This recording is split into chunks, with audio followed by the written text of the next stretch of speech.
Hello, all you beautiful people out there on the internet. I'm Lady M, or Mystery if you like. Well, honeys, we're back for another Mission Makeup. We're deep diving into some interesting mashup kind of looks today. We're gonna break out the prosthetics. We're gonna get a little club kitty, if you will. No, really, literal kitty. Just sort of fun things if that club kitty went to a Baroque rave, maybe. You know, all those kind of fun things, normal things, you know what I mean? So, get ready to get dusted, painted, and mugged, honeys. Mother's about to get started.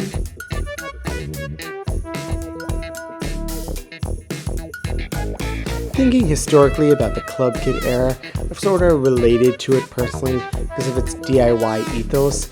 A lot of the looks, definitely weren't meant to be hot off the runway couture. It was very like what you had with you, creativity, and what you could do to make yourself seen. Create a silhouette and create a look. I definitely can relate to this. It takes me back to my art school days when I definitely did not have money for projects and budget. So mother would definitely be with her friends digging in the dumpster behind the architecture building. It was a great place to find scrap wood, poster board, and other things we could recycle into other art projects and hopefully, not break the bank. I would also say that this unbridled creativity in making do is also very tied to drag itself, so that of course I'm going to love. Even though this was inspired by the unbridled creativity of that period, mother has learned a few tips and tricks along the way, and that's also that spending a little bit more money when you have it in quality items, will also save you time in the future. So I would recommend color changing looks of the skin tone, if you will, fashion variety of colors. It's also worthwhile to buy that foundation stick that is in that tone and then blending into it. That tends to give you a more seamless result and also saves you minutes on the clock. The other thing that it sort of touched me is just all these people bringing their creativity out to the clubs. It wasn't just one or two people that showed up in looks. It was a theme. Parties had, dress lists and sort of creative concepts that went with them. Full-scale immersion, if you will.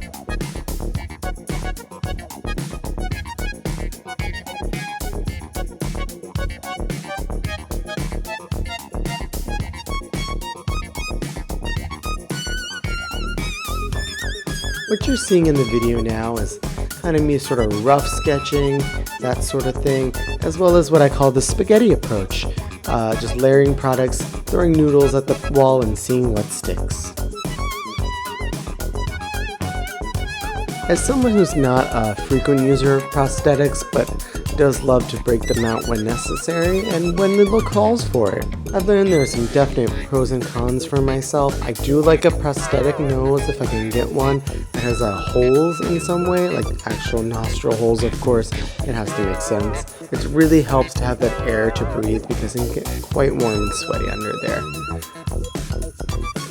I've also learned not to be too hard on myself because sometimes things are a learning process of techniques and some it's just practice and practice, unfortunately. There's no real trick to it. I think I've learned that I do like to use acetone to blend out my prosthetics versus isopropyl alcohol, as well as I've got a new castor seal sealer for it, and I think that's the great way to go.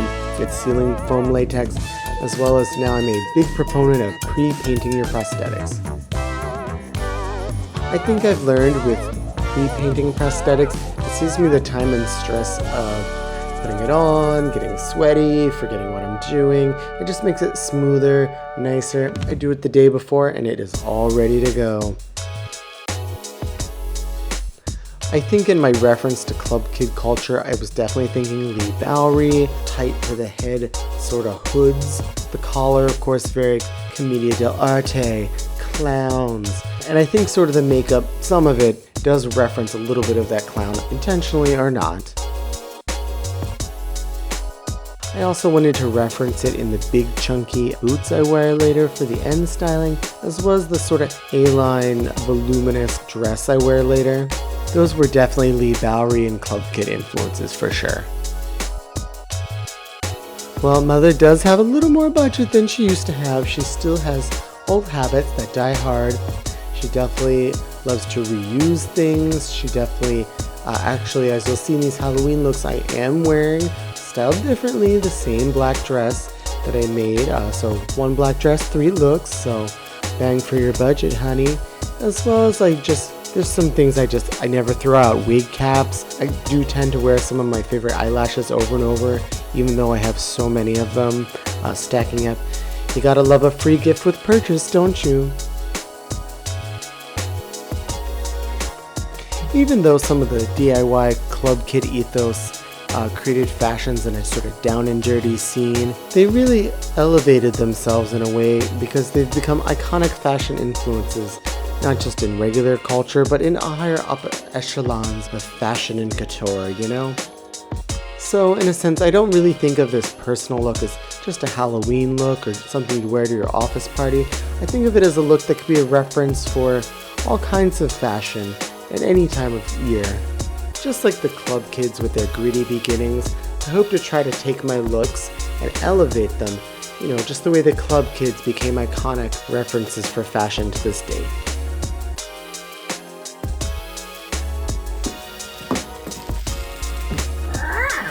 Meow, darlings. Don't you just love this fashion fantasy? Mint-colored skin, feline and feeling fresher. Get into this club kid fantasy. Mother loves it. I know you do. What's your favorite part about this look? Let me know down in the comments below. And what other looks you'd like to see for us on Mission Makeup in the future. So, as always, don't forget to like, share, comment, and subscribe. Happy Halloween, witches!